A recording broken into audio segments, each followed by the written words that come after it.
Karibu katika tafakari ya leo. Nyuki ni mdogo kwa umbo, lakini mchango wake ni mkubwa kuliko wengi wanavyodhania. Hatembei bure. Kila anakoruka ana kusudi. Kila anapotua kwenye ua anafanya kazi kimya kimya, akikusanya tone kwa tone hadi kutengeneza asali tamu.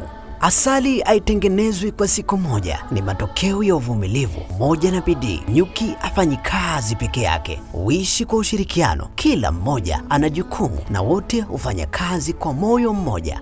Hapa ndipo tamu huzaliwa. Lakini pia nyuki anatukumbusha mipaka. Anapojilinda anauma. Ni somo kwamba upole hauondoi haki ya kujilinda. Uwe mwema, lakini usiruhusu dharauliwe. Leo jiulize, ninakusanya asali ya maisha kwa bidii na uvumilivu, au ninaruka bila mwelekeo? Kuwa kama nyuki, fanya kazi kwa bidii, ishi kwa umoja, linda thamani yako na acha dunia ionje utamu wa juhudi zako.